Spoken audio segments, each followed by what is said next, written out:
Boa noite a todos. Eu estou bastante resfriado, estou bastante gripado, não é Covid.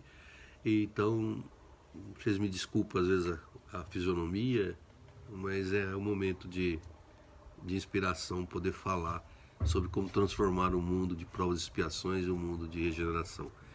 Como eu disse muitas vezes em palestras, o mundo só vai se transformar quando a gente utilizar a máxima: amar a Deus sobre todas as coisas e amar o próximo como a si mesmo.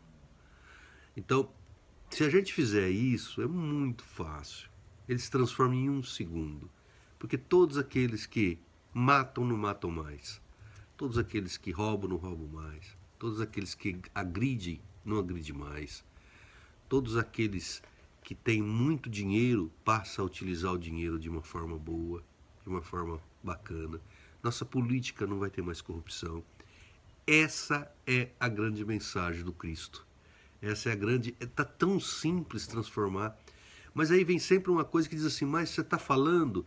E aquelas pessoas que moram lá no Nordeste, naqueles lugares mais afastados, nem energia tem, no Pantanal, espalhado. Outros não sabem ler, outros não têm acesso à informação.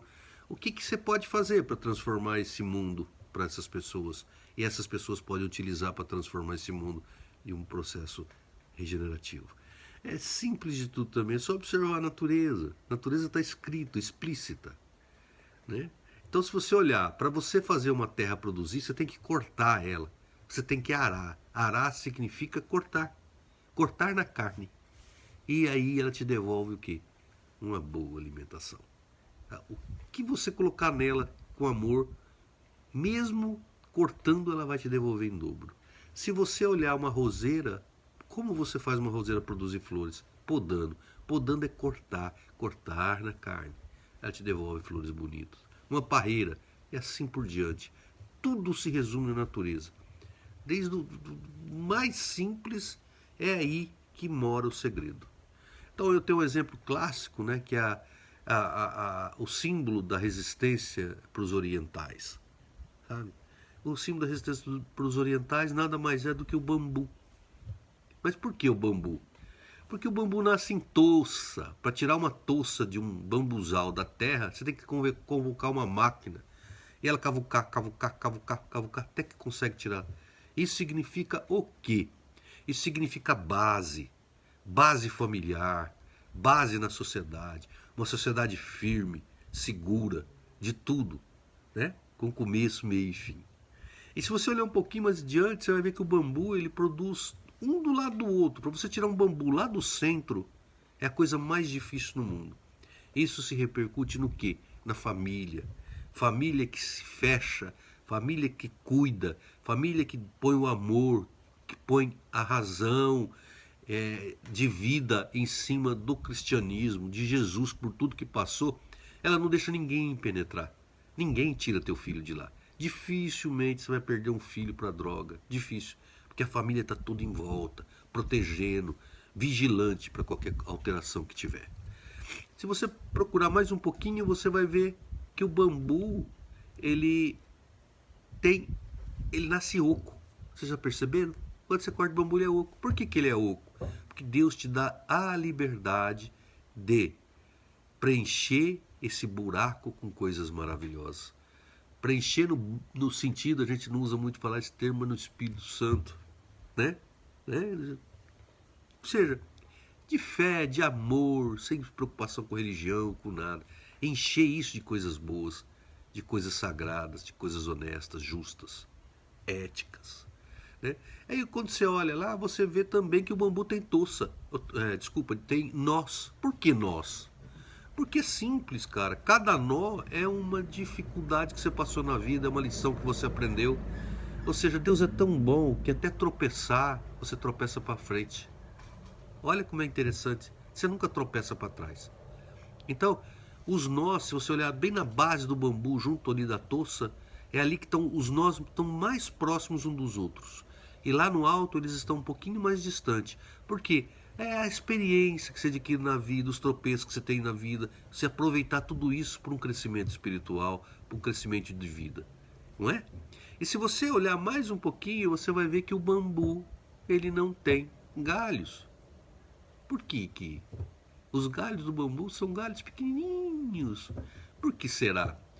Porque fica mais fácil partir, né? Você não tem aquele monte de badulaque para levar. Ah, porque eu vou largar uma casa. Ah, porque eu tenho propriedade. Ah, porque eu tenho bens. Ah, porque não sei o quê. Depois a gente vai lá e fala: ah, eu quero e briga uma família por causa de um chinelinho da mãe e do pai, né? Um crucifixo, uma lembrança de um pai e de uma mãe. Eu faço agora. Depois não adianta mais. Então, tinha um senhor que morava numa vila, né? E nessa vila que ele morava, nada mais ia ser invadida por guerrilheiros. E todo mundo catando as coisas, correndo, correndo, correndo. Ele saiu pra rua, não tinha levando nada. A pessoa falou assim: o senhor não vai pegar? Pega as tuas coisas. Ele falou: não, todas as minhas coisas já estão dentro de mim. Não preciso mais nada, né? E se você olhar um pouquinho mais, né? Você vai ver o bambu cresce para onde? Para o céu, cresce para cima. Ele procura quem?